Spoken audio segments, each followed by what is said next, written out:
Ымырт үйіріле, арса-арсасы шыққан автобус шоқалақ арбадай аударылып төңкеріліп, кәрі атандай ыңырсып барып, солығын басты. Одан түскен жолаушылар «Жеттік ау әйтеуір» дегендей бір сілкініп алып, үйді-үйлеріне тарай бастады. Жүктері ауырлар ырсылдап, көтерісер көмек іздеп балақтады. Оқта-текте иттердің еріншектей үргені, ойын қызығынан арыла алмаған балалардың дауысы кешкі тымық ауада жаңғырып жетеді. Терезелерден шамның жарығы көрінеді. Балмаржан баласын бір қолына, жүгін екінші қолына ұстап, ала кеуімденіп көрінген үйлер арасынан балалығын қиып тастап кеткен аңсарлы ошағын іздеп келеді. Үйіне жақындай түскенде жүрегі өз-өзінен атқақтай соқты. Шешесі бір құшақ отынды алып, үйге кіргелі жатыр екен. Аулада қарауытқан сұлбаны аңғарып, жүрісін баяулатты. Бейуақытта жүрген кім екен дегендей, қараңғылыққа тесіле қарады. «Апа!» деп Балмаржан шешесі Күнімайға қарай үкідей ұшты. Беймезгіл шақтағы бейтаныс үннен Күнімайдың денесі қалтырап қоя берді. «Бұл кім ей?» «Мен ғой апа, Балмаржанмын». «Алда сорлай, сен бе едің? Бейуақта қайдан жүрсің?» Ол құшағындағы отынды тастай салып қызына ұмтылды. Сағынысқан құшақтар айқаса кетті. Ендігі бір сәтте Күнімай қызының қолындағы жұбанышқа көзі түсіп, немересін құшырлана иіскеген. Есік алдындағы дабыр күбірді естіп, іштегілер сыртқа шықты. «Әпкем келді!» деп бауырлары мойнына асылды. Осы бір тәтті қауышудың арасына апта өтпей-ақ белгісіз бір сына қағылғандай болды. Анасы да бұрынғыдай айналып толғанбайтындай. Әкесінің о бастан әңгімеге құмары жоқты. Малды жайғап келген соң пеш қасына отырып алып, газет қарағыштайды. Кейде көрші үйлерге кетіп, жатар орынға бірақ келетіні бар. Осындай бір оңаша шақта апасы Күнімай оқыс әңгіменің шетін шығарған. «Қызым, өлгеннің артынан өлмек жоқ. Енді қанша қарайлағаныңмен дүйсенің қайтып келмейді. Тірі адам тіршілігін істеуі керек. Не ойың бар?» деп қызына сұраулы жүзбен қараған. Алдағы ғұмырында не істеу керек екенін Балмаржан шындап ойламапты. Кімді күтеді? Сейсенді ме? Егер Мақұлбектің айтқаны рас болып, әскерден келген соң басқа қызға үйленіп кетсе ше? Сонда бұл ата-енесінің қолында, құла түзде, қой соңында салпақтап жүре бермек пе? Сол ошақта жүре бергені енді қаншалықты тиімді? Өз үйінде қалып қойса ше? Сейсен шын сүйіп, қосыламыз десе, жібекті іздеп келген Сансызбайдай әскерден оралысымен арнайы соқпайды ма? Осы сауалдар санасын сансыратқан келіншектің онсыз да жабырқаулы жүрегі жарылуға шақты. Ертең Сейсен әскерден оралғанда қой соңында салпақтаған әке-шешесін көрсе, қандай күй кешпек? Балмаржан-ау, мен келгенше шал кемпірге қарай тұрсаң болмас пе еді десе қайтпек? Өз баласындай өбектеп, асты үстіне түсіп отырған ата-енесіне бір ауыз сөз айтпай қалай тастап кетеді? Тұңғиық қойға тереңірек батып отырған қызына қарап Күнімай шошынайын деді. «Сорлы қызым, мал соңында жүріп меңіреу болып қалған ғой. Оның үстіне жесірлігі де жүрегін жамау-жамау етіп жүрген шығар» деп қамықты. Сосын ойына әлдене түскендей, «Осы сен мені естіп отырсың ба?» деп қызының жеңінен тартып қалған. О не апа?» деп ұйқысынан шошып оянғандай селк етті қызы. «Сен шынында мал соңында салпақтап жүріп жынданайын деген екенсің. Тегі тәуіпке көрсетпесе болмас» деп Күнімай өзінше ой қорытты. Балмаржан ендігі күнінің күн болмайтынын осыдан-ақ аңғарды. «Ойбай, не дейсің? Қызымыз қу мекен далада жүріп есінен адасыпты» деп ертең-ақ шешесі тәуіптен тәуіп қоймай ел ішін адақтап шықса, жұрт көзіне қалай қарамақ? Өліммен тең ғой бұл. Кезінде сылаңдап, бой түзей бастағанда, осы ауылдың мен деген талай жігітін менсінбей жер қаптырып кетіп еді. Солардың көбісі сырттай мүсіркегенімен іштей табаламасына кім кепіл? Ал табалаушы көздердің арасында бұл қалайша жүреді? Әдеттегідей, үйге кешірек кірген көкесі қызының жүдеу жүзін бірден байқады. Балмаржан келгелі, үйге шаттық шұғыласы шашылғандай болып еді. Ұяластарынан таяқ жеген күшіктей бүктісіп, бір бұрышта беймаза күй кешіп қызы жатыр. Неде болса, бір бәлекеттің кемпірінен келгенін біліп, Жаңабек Күнімайдың атам заманда сүйегіне қына шыққан атасын сыбадай келіп. Әке ашуы өзіне байланысты көтерілгенін сезген Балмаржан басқа бөлмеге кіріп кетіп, үнсіз егілді. Ұрыс керіс аяқталдау дегенде бөлмесінен шығып, ертең ауылға қайтамын, деген. Бұл тулаған намысының буырқанып барып, басылған сәті болатын. Осы сөз әке жүрегіне шаншудай қадалды. Сенің ауылың осы, ешқайда да кетпейсің, деп шорт кетті. Балмаржанның ойына өткенде ауруханада жатқандағы әңгіме түскен. Көршілес кереуеттегі Жанар деген әйел бұдан сыр суыртпақтамақ болып, талай қиырға сүйрелеп көрген. Әрі бері сүйрелегеніне ере қоймаған бұдан сырт айналып, сыпсың-сыпсың сөз шығарып жүргенін де байқаған. Ессіз қалғыр, қашанғы қу тізесін құшақтап жатар дейсің. Сайтан өн бойын иектеген күнақ басқа төсектен тоя тіздер. Одан да бойында қызуы, бетінде бояуы барда басқа бай таппай ма? Сонда да естімеген болып сыр бермеген. Ол ауруханада жатып, жан азабын көп тартты.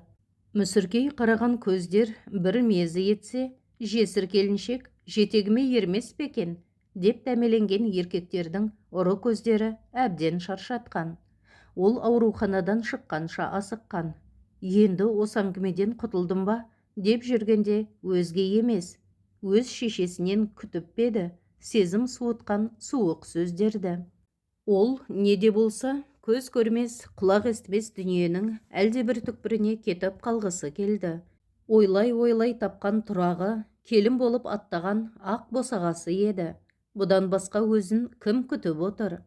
Көкіректен ел көшкендей, құлазыған күндердің бірінде үйге 3-4 кісі келді. Қонақ келген соң, әрине, жеюлы көрпеден төсеніш жығу, қазан көтеру керек. Кешкі апақ-сапақта бұлар не үшін жүр? Деп Балмаржан аң-таң. Әлде ауыл адамдары кешкілік зергіп карта ойнауға келген шығар. Осы оймен ол ештеңеге алаңдамай шешесіне көмектесіп жүрген. Көрші бөлмеде отырып, естіген әңгімесі жүрегіне шаншудай қадалды.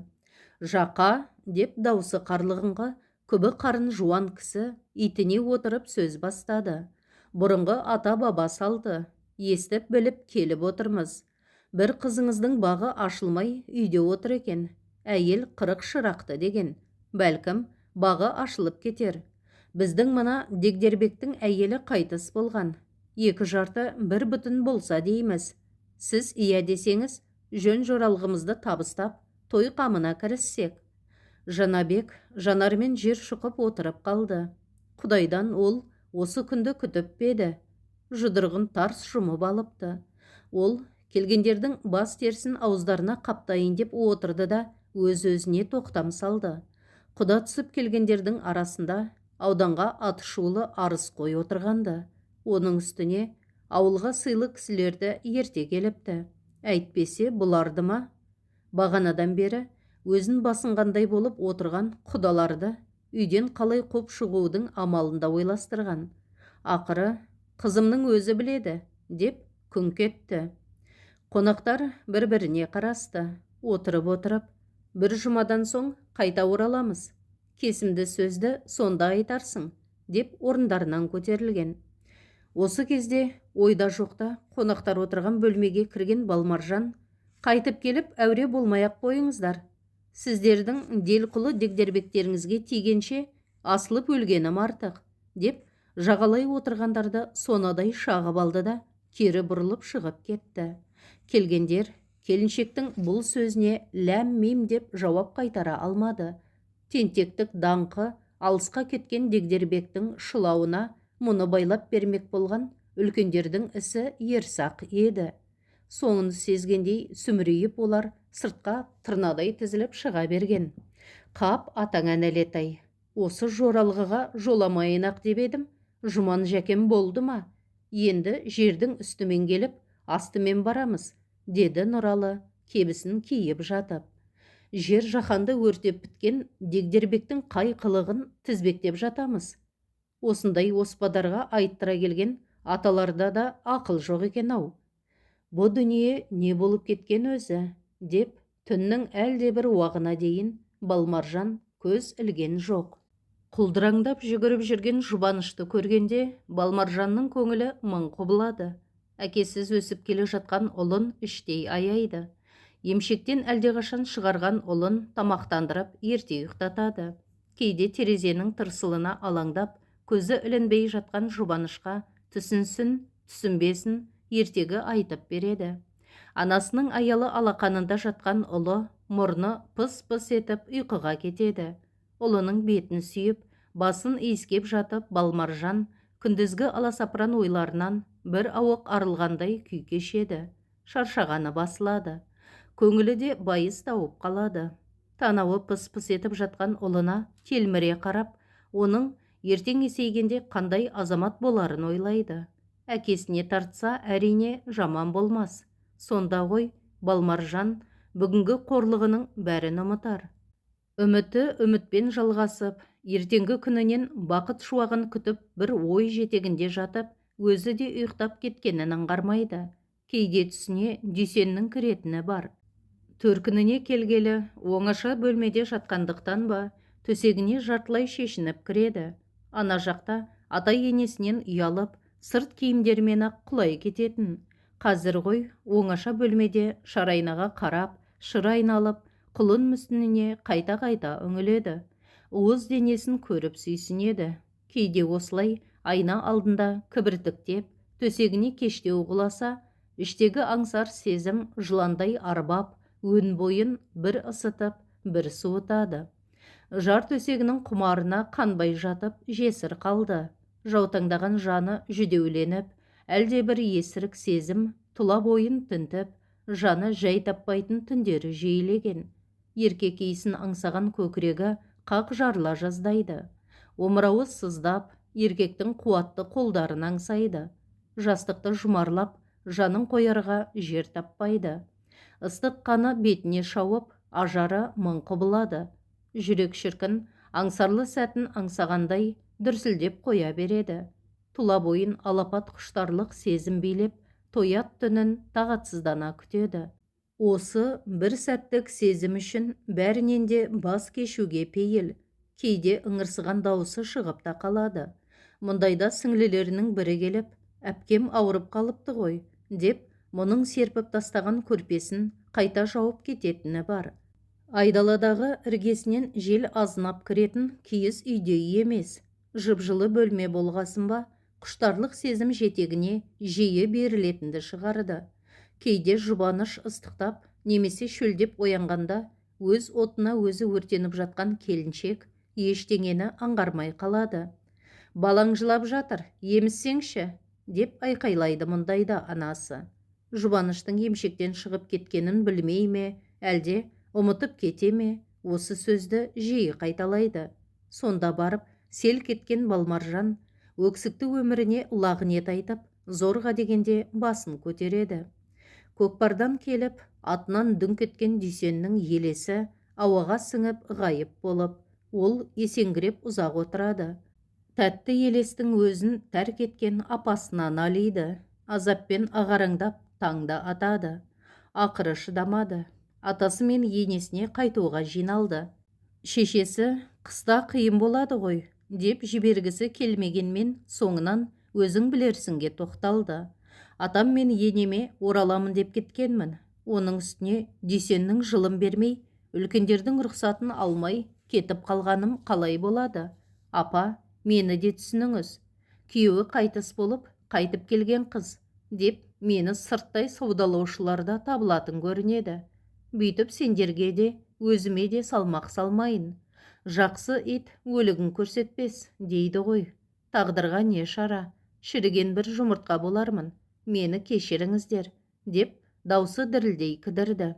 Немене? Ол үйдің есігіне ілгешек, қазанына қақпақ болайын деп бедің? Бірақ Дүйсенжанның жылын өткізіп, рұқсат сұраймын дегеніңе көңілім ұйып отыр. Өлгеннің соңынан өлмек жоқ қызым. Қайта оралсаң бөтен емес. Өз үйің. Көзімнің тірісінде тұмсықтыға шоқытып, тұяқтыға тептірмеспін. Мұндай сөзіңді қайта естімейін, деп анасы құшақтай алды. Көзінен ыстық жастың ыршып шыққанын, оны қолының қырымен білдіртпеуге тырысып, сүртіп алғанын Балмаржан байқап қалды. Оның да іші өлжіп тұр еді. Шеше құшағына еніп, жылап жіберді. Иә, апа, ораламын. Келмегенде қайда барамын? Тек күйеуінің топырағы кеппестен үйіне кетіп қалыпты, деген сөз соңымнан ереме деп қорқамын.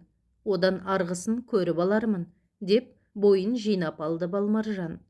Оның осы сөзін көңіліне медет еткен шешесі аудан орталығына қатынайтын автобусқа қызын мінгізіп жіберді. Ауданға жетіп алған Балмаржанның жолы бола кетті. Құмбел аулына автобус жүргелі тұр екен. Лекіте соққан суық жел автобус салонына да сумаңдап еніп, адамдар арасын аралап өтеді. Жолаушы келіншек сәбиін суықтан қорғап, пальтосына орап, құшақтап алған. Өзі автобус ішінде отырғанымен ойы, ұшы қиыры жоқ жапан даланы кезіп кеткен. Екі көзі қар суырған суық далада. Әне бір қаңбақты жел қуалап барады. Тоңып қалған қаңбақ жанын қоярға жер таппай безектеп бара жатқан адам тәрізді. Менің де тағдырым жел айдаған қаңбақ сияқтау.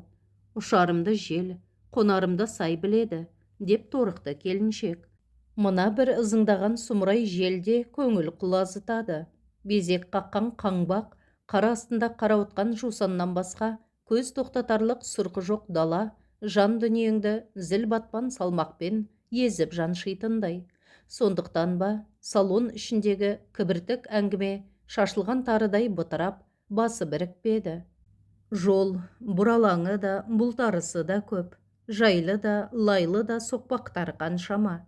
Қанша қасарысқаныңмен, қаламағаныңмен адамдардың барлығына тағдыр неге бірдей жазылмайды? Қазір ғой не көрсе де бірге көрмек. Ал бұлайшыға оларды тағдыр атты құдірет өз сүрлеуіне жеке-жеке салады. Өмірдің небір асау толқындарына аямай лақтырады. Малту білетіндер, өз күшіне сенгендер небір тереңнен өте алады. Тұңғиыққа батып кететіндер де баршылық. Осы ойдың шырмауында отырған келіншек жағалауын қызыл жартас иектеген айдын көлді көрді. Қазір бұл көлде жетімсіреп тұр. Жаздай жағасында шатыр құрып, думандатып жататын адамдардың қарасы да көрінбейді.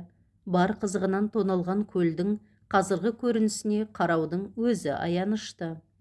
Осылай жан дүниесі жабырқап, көкірегіне аяушылық қонақтап, қанша сілкінгісі келгенімен серпіле алмай, мұң құрсауында жүрген малшылар аулына шығатын көлік те таптырмай, уайым үстіне уайым жалғады. Ауылдағы ағайын туыстарының үйлеріне кезек қонады. Қаншама асты үстіне түсіп қонақ еткенімен, олардың сырт айнала мүсіркей қарайтынын жауырынымен ақ сезінеді. Жалғанда адамдардың мүсіркегенінен асқан қорлық болар ма? Осындай азапты күндердің бірінде алдынан таныс машина шыға келген. Мақұлбек те оны бірден танып, көлігін келіншек алдына көлденең қойды. Жүргізушіні жыға танитын баласы Мақұлбекті көріп мәз-майрам. Құшағына кіріп, рульді ұстап, сигналды басып, арқа-жарқа күй кешті. Қыстауға көлік таппай жүредік, деген ол Мақұлбекке. Жеткізіп тастаймын ғой, келетініңді неге хабарламадың, деді жігіт. Келіншек шаршаулы еді. Ертерек қыстауға атасы мен енесіне жетіп алғысы келді. Басқа ештеңені де қаламаған. Әлден соң көк қасқа даланың айдау жолымен ызғытып келе жатты. Жылы кабина талай түнді ұйқысыз өткізген келіншекті маужырата бастады. Әлден соң оның көзі ілініп бара жатты. Қанша ұйықтағаны белгісіз. Көзін ашса, машина белгісіз бір ауылды аралап келеді екен. Бұлар қыстауға қарай шықпап еді. Бәлкім, Мақұлбек жолдан адасып кетті мекен? Адасқанбыз ба? Бұл қай ауыл? Қайда келдік? Мақұлбек жауап қатудың орнына бұған күлімсірей қарады да қойды. Әлден соң водовоз көк дарбазалы үйдің алдына келіп тоқтады. Бұл кімнің үйі? Мұнда не үшін келдік? Деп Балмаржан, әлде бір сұмдықты сезгендей, жүрегі атқақтап, үні құмығып шықты. Жолдан адастық. Бұл әпкемнің үйі. Бүгін осында түнеп шығамыз, деді Мақұлбек. Адастық деген сөзге алданып, Балмаржан көліктен түсті. Жеті түнде бәрібір барар жері де жоқты. Есікті жасы елулерге келіп қалған әйел ашты. Бір қарағандақ оның Мақұлбектің әпкесі екенін тану қиын еместі. Кіріңіз, деп сыпайылық танытқанымен, сөзінің соңында зіл жатқандай сезілген. Бойы тітіркеніп ақ қалды. Әпкесінің аты Жадыра екен. Адамның аты затына сай болса ғой, деп ойлап қойды кездейсоқ қонақ. Өйткені оның бойынан жадырап жүрерлік бір жылылық сезбеген. Шайға әуре болмай-ақ қойыңыз, жолдан шаршап келдік. Мүмкін болса, мен жатып демалсам деймін. Қонағымды қалай аштан аш жатқызамын? Сәл шыдай тұр, тамақта дайын болады, деді Жадыра.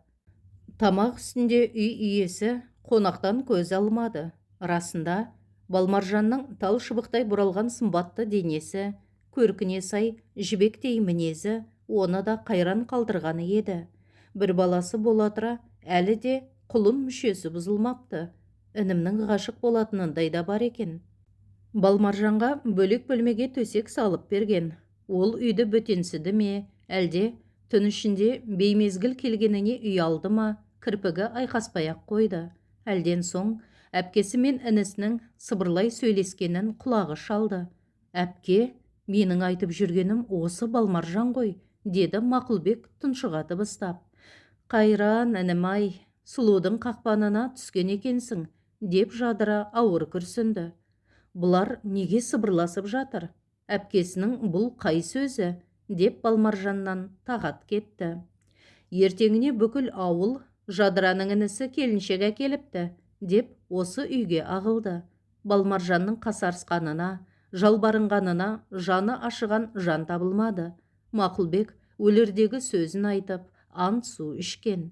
Бірнеше күннен соң түнде төсегі түріліп, жанына Мақұлбек келіп жатты. Дәл осы шақта ол түсінде Дүйсенді көріп жатыр еді. Түн көрдей қараңғы болатын. Әлден соң қуатты еркек құшағындағы келіншектің ыңырсыған үні естілді. Ол аңсарлы сәтін тауып, ләззат тұңғиығына сүңги берген. Таңертең қасында жатқан Мақұлбекті көріп, Балмаржанның денесі жылан көргендей жиырылған, бірақ болар іс болып, бояуы сіңген еді. Ызғарлы суықтан жүзі қап-қара болып тұтығып кеткен кейуана, көзін сығырайтып, жол жаққа қанша үңілгенімен келе жатқан ешкімді көре алмады. Сосын үйге кірді. Жүзі қара, күйеуінің топырағы кеппей жатып, қарасын батырғаны ма? Тым болмаса, жұбанышымның бетінен бір сүйгізіп кетсеші, деп ауыр күрсінді.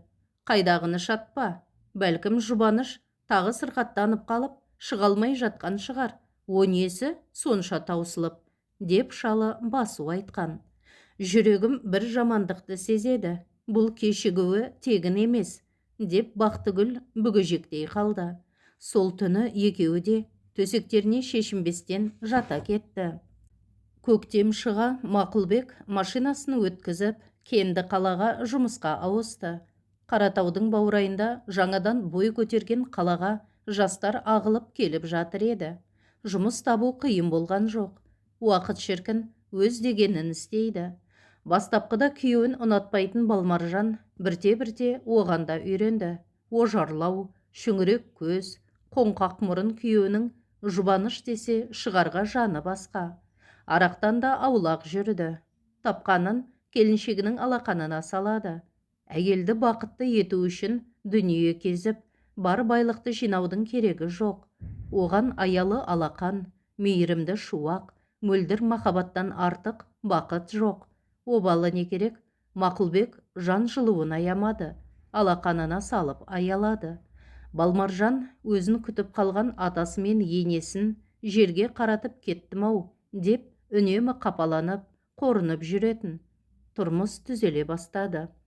Олар жас отбасы ретінде пәтерлі болды. Құрқылтайдың ұясындай жып-жылы жинақы бөлме. Жылы суы сарылдап ағып тұр. Отын іздеп сарсылмайды. Көгілдір газ күндіз түні лапылдайды. Күйеуі келгенде самаурынын көтеріп сыртқа шығып жүрмейді. Оның үстіне бойына шарана біткелі Мақұлбекке деген өкпесі ұмытылғандай. Қайта күн өткен сайын күйеуіне түсіністікпен қарап, бауыр басып қалғандай. Үйленгендеріне көп өтпей, Балмаржанның аулына барып, әке шешесінің алдынан өтіп келген. Дегенде томсырайғанымен, іштен шыққан шұбар жылан емес пе, Балмаржанды кешірген. Маңдайыңа жазылған екен де, қызым, қайтемін. Қолымнан келер шама бар ма? Дүйсенжан тірі болғанда, мұндай күйге түсер медің. Мына күйеуің дүң күйген біреу болғанымен, ие жұмсақ жамба деп қалдым. Айтқаныңа көніп, айдауыңа жүретін тәрізді. Жалпы, еркектің түрінде тұрған не бар? Бастысы адамгершілігінде. Өзіңді қадірлеп, бағаңды білсе, одан артық не керек, деген апасы Күнімай оңашада. Осы сөзден соң Балмаржанның көңілі орныққандай еді. Жұбанышыма өгейлік білдірмесе, өзімді қадірлесе болды да, деп іштей шүкірлік еткен. Өмір сапары сан алуан соқпақтардан тұрады. Кейде тағдыр сыртын берсе, енді бірде шадыман шуағын шашады. Иығыңа ауыртпалық түскенде тіршіліктен түңілесің. Айналаңдағының бәрі саған суық болып сезіледі. Жүрегіңді жылытудың жолын іздеп ұрасың. Мұндайда кейде егіздің сыңары болса да жан күйзелісіңді, ішкі әлеміңді түсінуі қиын. Көп ішінде жүріп, жалғыздықтың зарын тартасың. Мұның емі уақыт екенін Балмаржан тәтті бір қиял қанатына қайта мінгенде анық аңғарды. Иә, тағдыр талайымен тайталасып жүріп тапқан ләззаты оған қымбатқа түсті. Ол ана болу бақыты еді. Тұңғышының алдында Балмаржан неге екені белгісіз өзін кінәлідей сезінген. Бәлкім ол сәбейіне, міне, сенің әкең, деп қадірлі адамын көрсете алмайтын болдым, деген уайымнан шығарау. Бұған тағдыр оң қабақ танытты. Енді міне, жұбанышы, жетімдіктің зарын тартпай, маңдайынан сүйіп еркелеткен жанның қасында бұла өсіп келеді. Сондықтан ба ол оңашада елжіремелі бір күйді жиі сезінетінді шығарды. Көктемнің нағыз кемеліне келген көрікті кезеңі еді. Қырқаларда қызғалдақтар қаптаған. Тобылғы сайда түрлене түсіп, айнала жұпар шашады. Кенді қаланың адамдары терезелеріне төніп тұрған таудың дүр сілкінгенін қалай көрмесін. Қытымыр қарт қыстың бұйығы күндерінде тас дуалға қамалған олар көшеге шығып, күні ұзақ серуендеуді әдетке айналдырған. Дүкен аралайды, балаларын арнайы алаңда ойнатады. Одан қалса саябақта серуендейді. Кешкі иелең алаңда Жұбаныш пен Сапарғалиды жетектеп Балмаржан көшеге шыққан. Күн сайын көркейе түскен кенттің келбетіне сүйсіне қарап, қос ұлына әлденелерді түсіндірген болып келеді. Мама, Жұбаныш ауылда жүргенде шешесін апа деп атайтын. Қалаға келгесін өскен ортасына бейімделіп, осылай дейтін болып жүр. Бізге тағы да балмұздақ әпересің бе? Тамақтарың ауырып қалады. Енді екеуіңе шоколад әперейін, жарай ма? Жоқ, мама, менің тағы балмұздақ жегім келеді. Мамаңның тілін алмасаң, бұдан кейін сені көшеге алып шықпаймын. Балмұздақты көп жесең, тамағың ауырады. Сосын дәрігер саған укол салады. Онда шоколад жейміз. Ақылдым сол. Апасының айтқандарын баласы тыңдауы керек. Осылай балалармен әлек болып келе жатқанда алдынан алпамсадай бір жігіт ұшырасты. Дегеннен көзіне жылы ұшыраған жігіттің көздерімен көздері түйіскенде денесі тоқ соғып өткендей болды. Бұл Сейсен еді. Ол да қалт тұра қалды. Жыланға арбалған торғайдай келіншектің өн бойы қалтырап барады. Сөйлейін десе еріндері кеберсіп қалғандай. Бір орында қалшиып тұрып қалған анасын екі ұлы екі жақтан тартқыштайды. Бірақ Балмаржан аяқтарын шідерлеп тастағандай орнынан қозғалар емес. Мама, не болды сізге, жүрсеңізші, деп Жұбаныш көйлегінің етегінен тартқыштайды. Сол кезде барып келіншек ұйқысынан оянған адамдай жан жағына шошына қарады. Санасын селт еткізген әлдебір жасын, төбе шашын шымырлатып барып, аяғының ұшына дейін жетті. Бұл кезде Сейсенде мұның қасына келіп үлгерген еді. Ауа жетпей қалған адамдай, тыныс алуы қиындап, шалқая берген келіншекті ол демей берген. Балмаржан, бұл мен ғой, Сейсенмін. Келіншек есін тез жинап алды. Не болды саған? Жәй, ештеңе етпес. Сейсен жеңгесін жақын маңдағы орындықтың біріне сүйемелдеп әкеліп отырғызды. Балмаржан сөмкесінен орамалын алып, боталаған жанарын сүрткіштеді. Сейсен дүкеннен су сатып әкеліп ішкізді. Ойын баласы емес пе? Құлдыраңдаған екі ұл аға әкелген тәттілерге алданып, алаңшада асыр салды. Зіңгіттей жігіт болыпсың, әке-шешең ауырмай жүрме? Мен олардың батасын ала алмай кеттім. Кінәлімін, мүмкін күнәһар да шығармын, деп келіншек жігіттің иығына басын қойып, жұбанбастан ұзақ жылады. Мақұлбектің алып қашқанын, бөтен ауылға апарып жібермей қойғанын, сөйтіп зорлап үйленгенін үзіп-үзіп отырып айтқан. Мына екіншісі Мақұлбектікі шығар. Иә, Сейсеннің сөніп қалған қызғаныш оты ішін мысықша тырнап өткендей болды. Ол тап қазір алдынан Мақұлбек шыға келсе, иттей талап тастағысы бар. Жұдырығын қысымдай түйіп алған жігіттің жүзі қарауытып кеткен. Жаңа жеңгесінің жайсыз жағдайымен жүріп, ол бауырына тіктеп назар салмаған екен. Енді қараса, жұбаныш ағасының аузынан түскендей, дүйсеннен аумай қалыпты. Ол інісімен доп қуалап жүрген жұбанышты қуып жетіп, көтеріп алды да құшырлана сүйді. Баланың бетіне ыстық жас тамды. Неге жылайсыз, аға? Сейсен жауап берудің орнына, оны бауырына қыса түсіп, бетінен, шашынан түк қалдырмай сүйе берді. Мұны көріп келіншек те егілді. Әлден соң оны босатып, бұрынғы жеңгесінің алдына келді. Әуелі кібіртіктеп, әңгімені неден бастарын білмегенімен, шүйіркелесе келе екеуі де шешілген. Мені күт деп талай рет хат жаздым. Неге жауап бермедің? Әлде ағам өлгеннен соң ана су тасығыш жігітке өле ғашық болдың ба? Балмаржанның іші қылп ете қалды. Ол Сейсеннен осы мазмұндағы бірде-бір хат алмапты. Иә, хатты Мақұлбек таситын.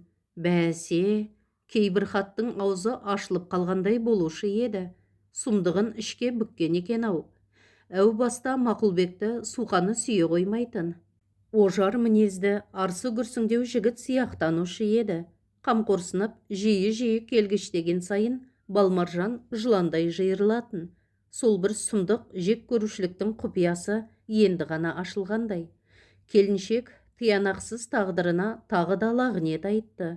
Сені Жарас көкенің қызы Маржанмен хат алысады деп еді ғой, деді Балмаржан.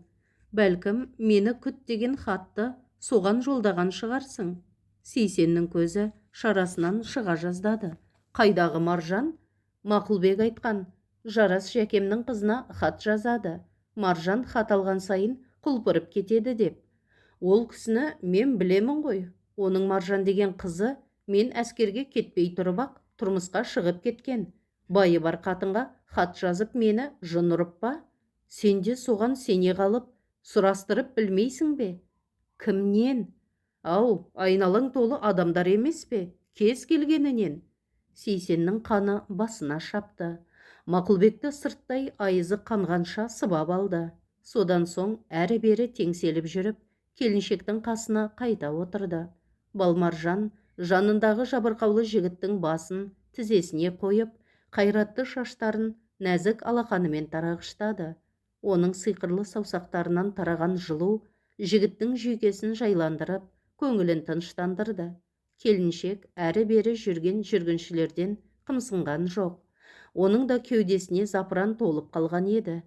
Сейсен әскерден келген соң әке-шешесінің отарын шаруашылыққа шып-шырғасын шығармай санап өткізіп, осы Көкжон қаласына көшіріп әкеліпті. Қазір көп қабатты үйлер салып жатыр екен. Краншы көрінеді. Биіктен бүркітше шүйлігіп, төменге қанша телмірсем де сені көре алмадым ғой. Құдайдың құдіреті. Жаяу жүріп едім, алдымнан жарқ етіп шыға келдің. Әттең. Оның неге күрсінгенін, әрине, сезімтал келіншек түсінбеді ғой деймісіз? Түсінді. Сондықтан жақ ашып, ләм-мим дей қоймаған. Апам айтқанда, алғашқыда, ағамның келіншегін қалай жар етемін, деп шошып кеткем. Үлкендер білгеннен соң айтады екен ғой. Әскерде жүргенде көп ойландым. Жұбанышты жат босағасында телмірткім келмеді. Бірте-бірте өзіңе деген сағынышым да оянған. Бәлкім, сені басқаға қимағандықтан да шығар. Хатыма бір ауыз жауап жазбадың. Ана көген көзімді қимаймын. Бәлкім, бізге қайтып берерсің. Құдайға шүкір, балаң бар. Басқасы да болар, деген Сейсен. Тетелес-ау, әуелі өзімді саған тең емеспін деп ойладым ғой. Сосын хатыңды да алғаным жоқ. Әйтпесе, келіншек ойланып отырып қалды.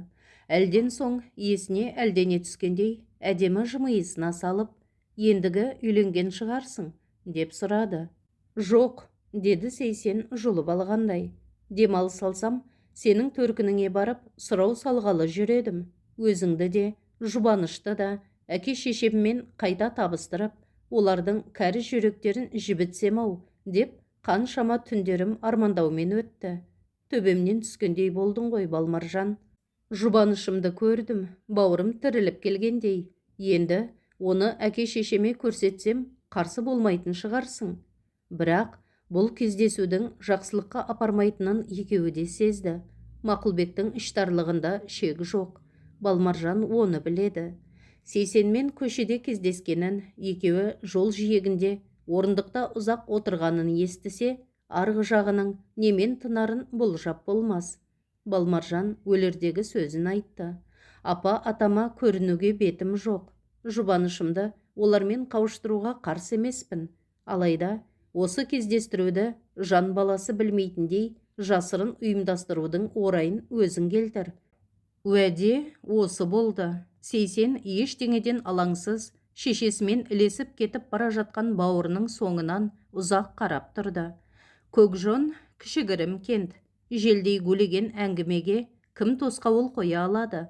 Сейсеннің де осы қалада тұратынын Мақұлбекте көп кешікпей естіген.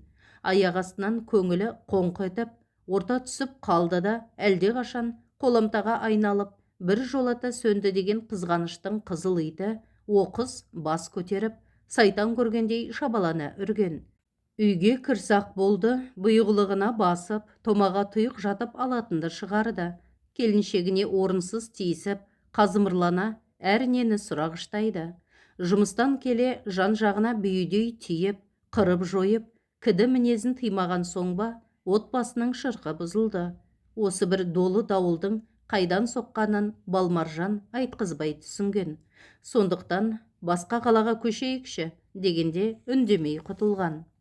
Ай аунап, жылдар жылжыды. Өзендерден талай су ақты. Қырқаларды қымтаған қызғалдақтардың нешесі көктеп, нешесі қурағанын санап тауса алмайтын мезгіл жетті. Көкжөн кентінен үдере көшіп, басқа облысқа қоныстанған Мақұлбектің күйкі тірліктің күйбеңімен жүріп, жоғалтқаны жиғанынан көп еді. Оның жаны жаралатыны ағайын туыстан іргесін аулақ салғаны, үйренісіп, қанша жерден шек қарындай араласып кеткенімен, кіндік қаны тамған жердей, ағайын ортасындай қайдан болсын. Оның ішіндегі бітеу жараның ұшығы қайтып, толқылмалы көңілінің тиянақ табар кезі де жеткенді.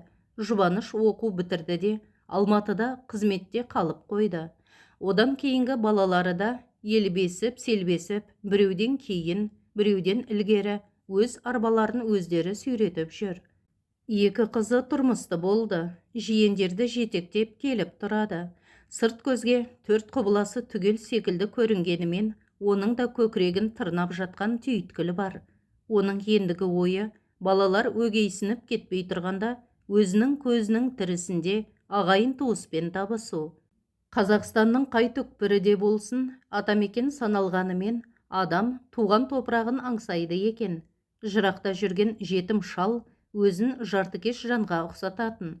Бүйрегі бір бүтінделсе, тайқұлындай тебісіп, қатар өскен қатарларымен бүтінделер, деп ойлайтын. Осылай санамен сарғайып, ілекерлеп ғұмыр кешіп жатқанда ауылдан бір ағайын келіп, киіктей сырғақтап сыртта осынша жүргенің жетер. Енді ел ішіне көш.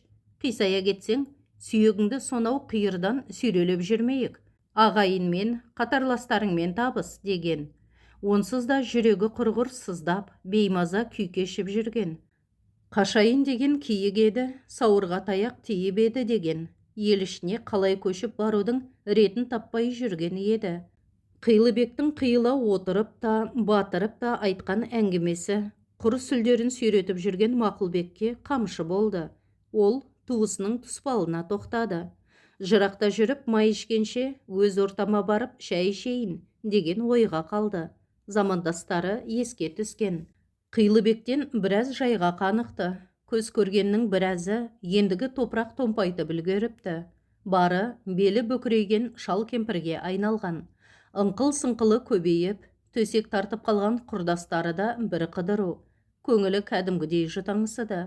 Құдайдың таңы атса, Қилыбекпен ілесіп, ауылға тартып кететіндей қомданды. Жырақ жүрген жекжаттың жақсысы да, жаманы да көмескіленіп, қадір арттырары бар. Құмбел ауылындағы ағайын туыстары, замандастары, үлкен кішісі, көз көргендері бар, оларды құшақ жая қарсы алды. Әр кеш сайын бір үйден қойдың басын мүжіп, ағайындарды армансыз аралаған. Өлген жеткенге салауат айтқан. Бірақ қайда қашса да Қорқыттың көріндей кесе көлденең өгей ұлы Жұбаныштың тағдыры алдынан шыға берді.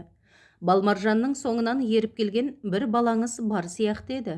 Сол ұлыңыз қайда? Деп ашықтан ашық сұрайтындар қатары көбейді. Аллаға аян, Мақұлбек оны да өз кіндігінен өрбіген деп өзегінен теуіп көрмепті. Сонда алыстан аңсап, ағайын деп ет жүрегі елжіреп келгенде опа тапқаны осы ма? Әлде қазақтың ағайын бар болсаң көре алмайды, жоқ болсаң бере алмайды дегені рас шығар. 90 көрейін деген жасым беді, талқан жейін деген асым беді демекші, ел ішіне келгенде естейін деген әңгімесі осы меді. Ағайынның азары болса да безері жоқ. Көптен тыста жүріп кейіншектеп қалғанмен, ел ішінің елеусіздеу шідері тырп еткізбей, ішкі иіріміне тарта берген. Ағайын атаулыға деген өкпесін арқалап, үдере көшуге ендігі оның шамасы да жоқ. Кеткенде қайда барады? Кәрі сүйегін сүйретіп, қай жерде көмусіз қалмақ? Кімге барып сыймақ? Іштегі ащы запыран бұрқырап барып, өн бойына өрттей тарайтын. Енді азабымды ағайынның алып қашпа әңгімесінен тартатын шығармын, деп қорытынды жасап, көкірекке түйіп қойған еді. Сол тұспалы тура келді де тұрды. Алматыдағы қызметі қолбайлау болды ма, әлде жырақ жүріп, жатбауыр болып кетті ме? Бұл арасын өзі де бағамдай бермейді. Жұбаныш бұрында ат ізін сирек салатын еді. Бұлар ауылға көшіп келгелі бері төбе көрсеткен емес. Сірә ел ішіндегі сыбыр мен күбір оның да құлағына жететін секілді. Әлде басқадай себебі бар ма? Күні кешеге дейін әкелеп, өліп өшіп тұратын баласы мен екеуінің арасына сына қаққан кім? Ол мұншалықты безбүйрек емес еді ғой. Шалдың шамалауынша, үлкен ұлдың суық тартып, сырт айналуына өзге емес, маңайындағы өз ағайындары тікелей кінәлі. Бірақ тікелей көз көрмеген соң қайсысын кінәласын? Ішінде ит өліп жатса да сездірмейтін туыстың орайы келсе, ту сыртыңнан пышақ сұғып кететініне Мақұлбек өз тәжірибесінен де қанық. Сейсенді сазға отырғызып кетпегенде, күйініштің зарын тартар ма еді бүгін? Ерте ме, кеш пе, жақсылық та, жамандық та алдыңнан шығады дегенге сеніп педі кезінде. Өскен ортадан жырақта жүріп, жалғыздықтың азабын тартудай-ақ тартып еді. Енді ағайын ішінде отырып, адасқандай күй кешті. Ол өзінің пұшайман күйіне күйінді. Іштегі мені бағынбаса да, әрі таразылап, бері таразылап, кінәні өзінен тапты. Балмаржандай арудың құшағында болаттай балқығанымен айналып келіп, өзі жаққан оттың шарпуына көзсіз көбелектей өзі келіп түсетінін сезіпті ме? Енді бармақ шайнағаныңмен ештеңені орнына келтіре алмайсың. Жұбаныш келді деген хабар зарықтырып барып жеткенде, о дүниенің есігін әне-міне қаққалы жатқан кемпір көзін ашып алды. Тыныс алуы да бірте-бірте қалпына келіп, бозамықтанып кеткен бетінен тіршілік белгісі білінді. Дәрігер де мұны ғылымның қай кереметіне баларын білмей, таңдайын қағып, дәрігерлік сөмкесін жинастырған. Өзіне өзі келген соң, төсек тұтқыны болып жатқан Балмаржан баласымен оңаша қалдыруды өтінді. Ұлым, деген ол баласының қолын қыса түсіп, өлмей тұрғанда өзіңе ғана айтар сырым бар. Осыны айтқанда қатуланып алған кемпірдің еріндері дірілдеп қоя берді. Ұстамалы кеселі басталғандай, көздері шарасынан шыға үрейленіп, өн бойы қалтырады. Ол не, апа, не айтпақшысыз? Бұл көкірегіме көмулі, жан баласына ашпаған, әкең екеуміз ғана білетін сыр еді, балам. Енді демімнің таусылар шағында айтып кетпесем, о дүниеде тыныш жата алмайтын шығармын. Сен Мақұлбектің баласы емес едің, балам. Осыны айтып, кемпір дем жетпегендей шаршап қалды. Бір азырақ тыныққан соң әңгімесін жалғаған. Сенің әкең түсіме кіріпті. Ұлымды өзіме қайтар, деп күнде келіп мазамды алады. Қорқайын дедім. Өлсем, Құдай біледі, көрімде тыныш жатқызбас. Сосын бар шындықты өзіңе айтып өлейін дедім. Сорлы шешеңді кешіре көр. Екі оттың ортасында әрі-сәрі күйде жүргеніңді мен бейбақ білмейді ғой деймісің? Кеште болса, өз ұяңа барып қосыл. О дүниеге кешілмес күні арқалап кетпейін, деп барып, ентігіп тағы тоқтады. Апа, о не дегеніңіз? Мен Мақұлбектің ұлымын, деп Жұбаныш жылап жіберді. Әкеңдей болғанына, қолынан келгенін жасағанына тырнақтай күмәнім жоқ. Ендігі оның қанша жасы қалды дейсің, ренжітпе, әке деп өт. Бірақ Сейсен деген туысыңның барын ұмытпа. Әкеңнің жалғыз інісі сол. Іздеп тап. Әттең дүние-ай.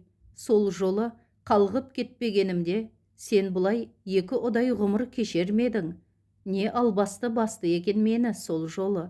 Қандай қиындыққа да мойымап едім. Қалғып кетіп, құрдымға ұшты бір ғұмыр. Сол бір қараңғы түнде қара басты ғой мені. Адасып кетіппіз. Содан күні бүгінге дейін адасып келемін. Адал болып аттаған ақ босағамды тастап кеткім жоқ еді. Сені де үйіріңнен бөлгім келмеп еді. Тағдырға шара бар ма? Алла, өзің кешіре көр. Осыны айтып, кемпірдің тілі күрмеле бастады. Жұбаныш дереу әкесін, інілерін, дәрігерді шақырған. Көп ұзамай Нәзираның апамай деген ащы дауысы шықты. Ата, неге қалғып келесіз? Оянсаңшы, ата. Сірә біз жолдан адастық білем. Іргежалдан шыққанда сиыр сәске еді. Ықтасынды бұйрақұмның өркеш-өркеш шағалы бірінен соң бірі алдынан шығып, жолаушыларды мезі етіп келеді. Оқта-текте алдан үркіп қоян қашады. Сексеуілді орманның арасында жарқ етіп, киіктің ақ сауыры көрініп қалады.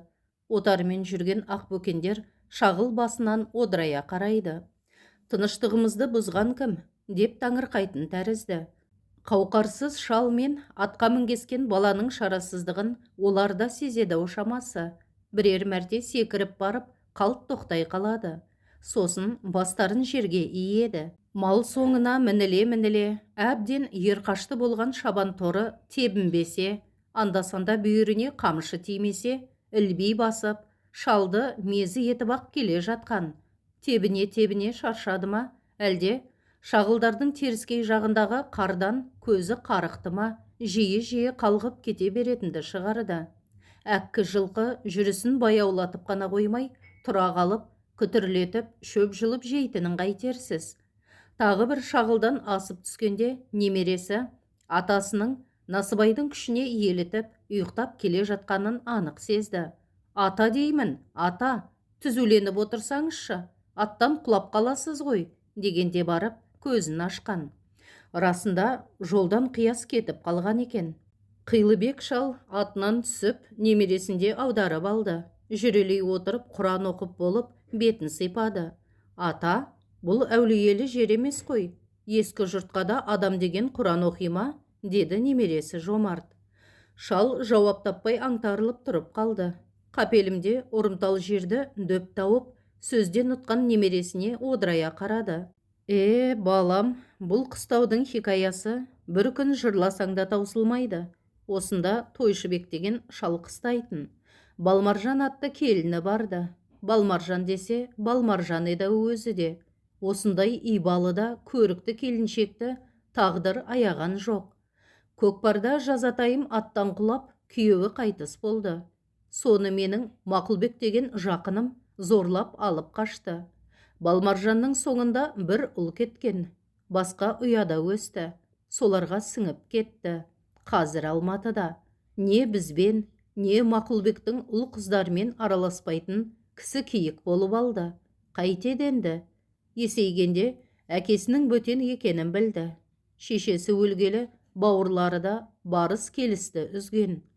Өткенде Алматыға барғанда үйіне арнайы соқтым. Көке, ұл қыздарыма осы күнге дейін руымыз мынау деп келген едім. Енді оларға жоқ, ана ру екенбіз деп қалай айтамын? Екі оттың ортасында қалдым. Сол кезде шешемді әмеңгерлікке өзіңіз-ақ алып қалмаған екенсіз. Енді мынау не ол рудың, не бұл рудың санатында жоқ, дүбәрә күй кешіп жүрмін, дейді қынжылып. Тойшыбек қария қандай жан еді, шіркін. Баласынан бір, немересінен екі айырылып, құсалықпен қайтыс болды. Енді соның талай жыл түтін түтеткен жерінде әруағына арнап Құран бағыштасам несі артық? Өткенде осы жерден өтіп бара жатқан отыншылар көз жасы көл болып жылап отырған бір қарияны көрдік. Біз ескі қораға жақындай бере әлгі ақсақал жоқ болып кетті, деп келген. Әлде көздеріне елестеді ме екен? Кім білсін? Жетім шал осы қыстауда отырып, алтындай келіні мен немересін жоғалтып еді ғой. Аруағы тыным таптырмай, бәлкім, осы жерден келіні мен немересін іздейтін шығар. Жомарттың денесі дір етті. Ал Мақұлбек ата ше? Аты өшсін, аты өшкірдің. Жұбаныштың басқадан екенін балаларына өзі айтыпты деседі.